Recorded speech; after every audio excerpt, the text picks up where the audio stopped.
There has been a death. Through a haze of beams, Aunt Mary heard Henrik rise and leave the house, headed for the barn with his milking pail for daybreak. Later, when she woke again, it was morning. She could hear birds calling outside, one of them close by the window in the apple tree, and she could hear Mamma below in the kitchen talking to Christy. Ellen was still asleep. The night before, so shortened by the soldiers in the Copenhagen apartment, seemed long ago. Aunt Mary rose quickly so that she wouldn't wake her friend. She put on her clothes and went to the narrow curved staircase to find her sister kneeling on the kitchen floor trying to make the great kitten drink water from a bowl. "Silly," she said. "I don't like milk, not water. I'm teaching this one new habit," Christy explained importantly, "and I have named him Thor, for the god of thunder." Aunt Mary burst out laughing. She looked at the tiny kitten, who was shaking his head, irritated at his wet whiskers as Christy tried dipping his face into the water. "God of thunder?" Aunt Mary said. "He looks like as if he'll run and hide if there was a thunderstorm. He has a mother someplace who would comfort him, I imagine, and he wants milk. He will find his mamma. Or he could go visit the cow," Christy said. Although Uncle Henrik was no longer raised crops on the farm as his parents had, he still kept a cow, who mushed happily on the meadow grass and gave a little milk each day in return. Now and then he was able to send cheese into Copenhagen to his sister's family. This morning Aunt Mary noticed that with delight Mamma had made oatmeal, and there was a pitcher of cream on the table. It was a very long time since she's tasted cream. At home they had bread and tea every morning. Mamma followed Aunt Mary's eyes to the pitcher. Fresh from Blossom, Henrik's milk her every morning before he leaves for the boat. And there's butter too.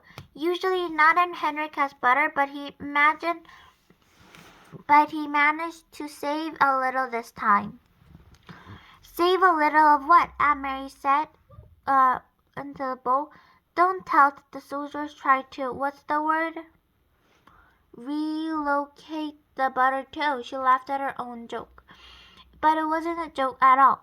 Though Mamma laughed cruelly. "They do. They relocate all the farmers' butter right to the stomach of their army. I suppose that if they knew Henrik had kept this tiny bit, they would come with guns and march away down the path." Christy joined in the laughter, and as three of them pictured the mound of frightened butter under the military arrest, the kitten darted away when Christy's attention was distracted and settled on the windowsill. Suddenly there was a sunlight kitchen, and with cream in the pitcher and a bird in the apple tree beside the door, and out of Kattegat, where Uncle Henrik, surrounded by the bright blue sky and water, pulled his nest filled with shiny silver fish. Suddenly the spectre of drums and grim-faced soldiers seemed nothing more than a ghost story, a joke which frightened children in the dark. Ellen appeared in the kitchen doorway, smiling sleepily, and Mamma put another flour bowl of steaming oatmeal on the old wooden table. "Cream," Aunt Mary said, gesturing to the pitcher with the cream. All day long the girls played out the doors under the brilliant clear sky and sun.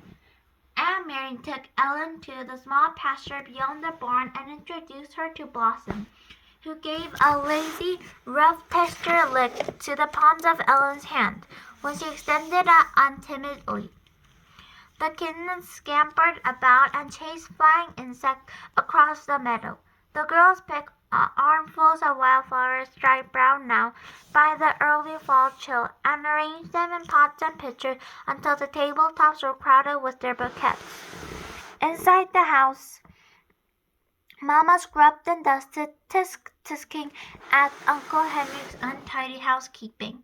She took the rugs out of the clothesline and beat them with a stick, scattering dust all into the air. "He needs a wife," she said, shaking her head, and attached the old wooden floors with a big broom where the rugs arrived. "Just look at this," she said, opening the door to a little used formal living room with its old furnished furniture. "He never dusts," and she picked up his cleaning rags. and Christy, the god of thunder, had made a very small rain shower in the corner of his kitchen floor. Keep an eye on him. Later in the afternoon, Uncle Henrik made home. He grinned when he saw his newly cleaned and polished house, the double door to the living room wide open, the rugs dried, and the windows washed. "Henrik, you really need a wife," Mama scolded him, stepped near the kitchen door. "Why do I need a wife when I have a sister?" he said in a booming voice. Mama sighed, but her eyes were twinkling. "And you need to stay home more often to take care of the house. This step is broken and there's a leaking faucet in the kitchen." And Henrik was screaming at her, shaking his head in mock dismay. "And there are mice in the attic. My brown sweater has a big moth hole in the sleeve, but I don't wash the windows soon."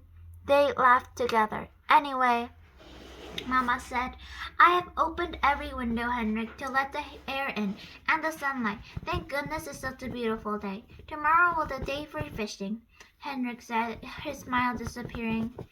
Aunt Mary, listening, recognized the old face Papa had said sometimes on the telephone.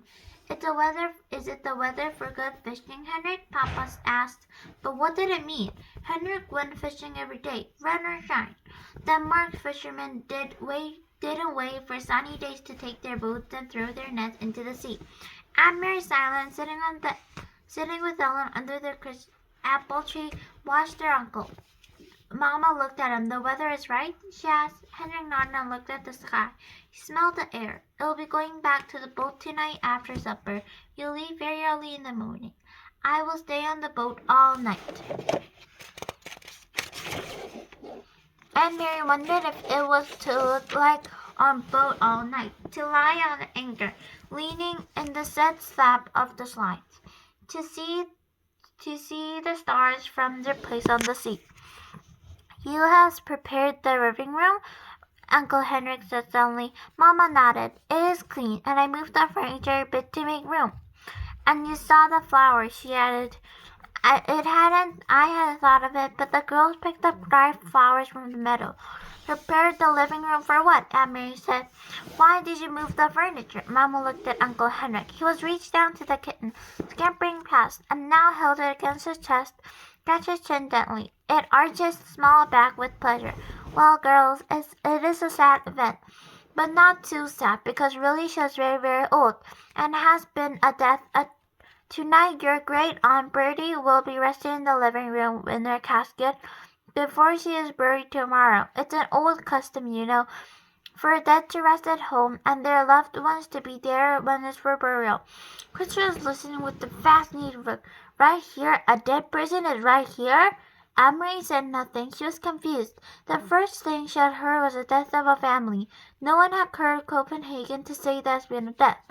No one had seemed sad. And the most puzzling of all, she had never heard the name before. Great Aunt Bertie. Surely she had known she had a relative that by that name. Chrissy might not. Chrissy was little and didn't pay attention to such things, but Aunt Mary did. She has always been fascinated by her mother's stories of her own childhood. She remembered the names of all the cousins, the great aunts, uncles, who had been a tease, who had been a grouch, and who had been in school like her husband, and finally moved away to the different house, though they continued to have dinner together sometimes, together every night. Such wonderful, interesting stories filled with the colorful personalities of her mother's family. Then Aunt Mary, quite certain, though she said nothing, there was no great Aunt Bertie. She never existed.